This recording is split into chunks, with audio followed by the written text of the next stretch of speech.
Hi, in this presentation I am going to talk about the war on drugs and I will try to discuss whether or not the war on drugs has failed.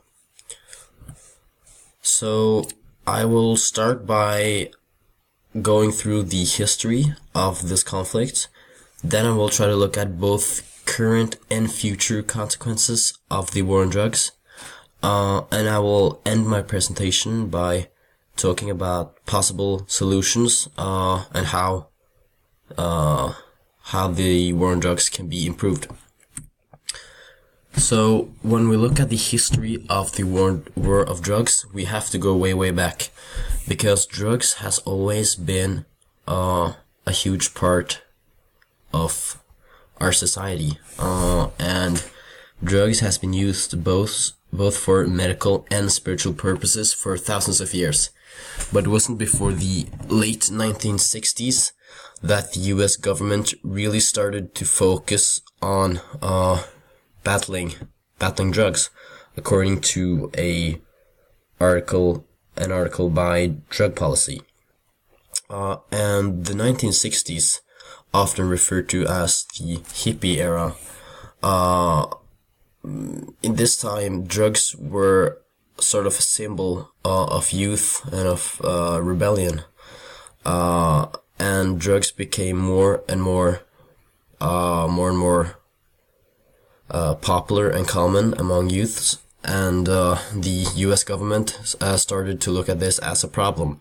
So in 1971, Nixon declared drug abuse as public enemy number one, which basically meant that the war on drugs were the top priority for the U.S. government.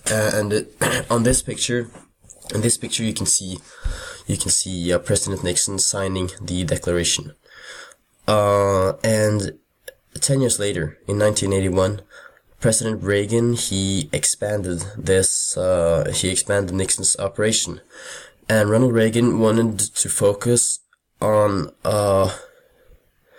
criminal punishment instead of treatment to drug offenders, which meant that he didn't want drug users to. He didn't want to focus on healing them. He rather wanted them to go to jail.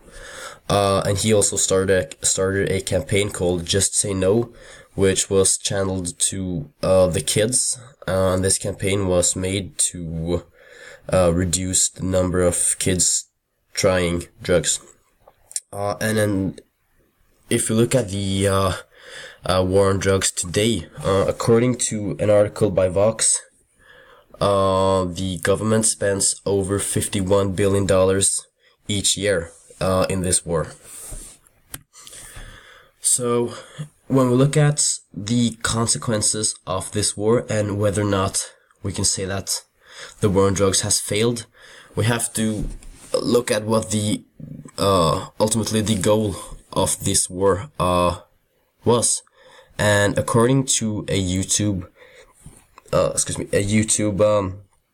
video by the user named In a Nutshell, the end goal of the war on drugs was a world without drugs, which they have not succeeded in, because when we look at the drug market, and every market is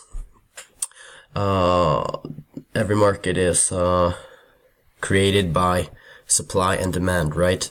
So what the US government has done, they have tried to cut the supply of drugs by, for example, eliminating cartels. But this does not necessarily cut the demand, which means that when supply is cut and not demand, the prices will go up, but the amount of drugs being sold will still be at the same level, because drugs is what we call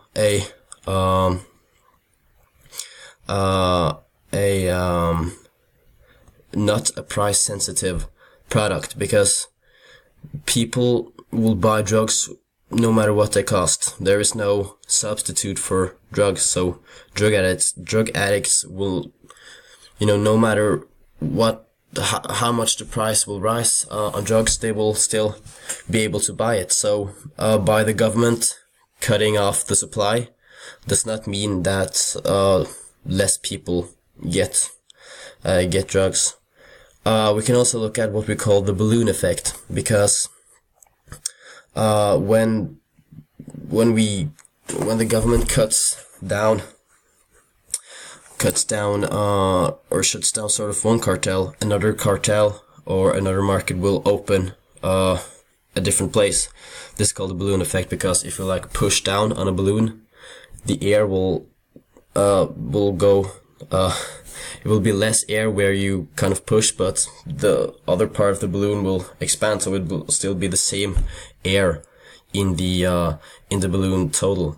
So that means that even though you shut down, for example, a cartel, another cartel will be established.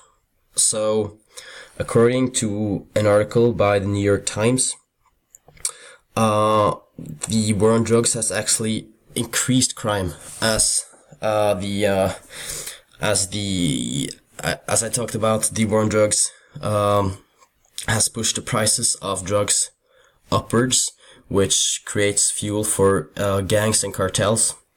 And according to this article, homicide rates in the US is actually 25 to 75% higher because of the war on drugs. And another consequence that this war has had is the imprisonment of drug offenders. And this is also a future consequence because of the prisons being totally filled up by non-violent drug offenders. And here we can see a caricature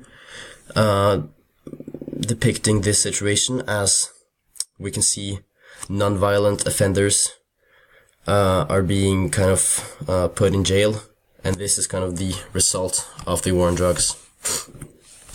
So what are the possible solutions? Well, I think the biggest thing we can do to improve the situation is to look at drug users as addicts and not criminals. Because we wouldn't look at sort of alcoholics like criminals, right? They're addicts, so they need to be treated instead of putting into jail.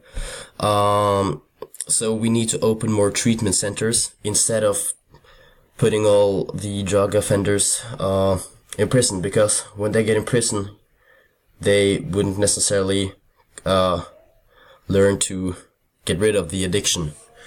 We can also decriminalize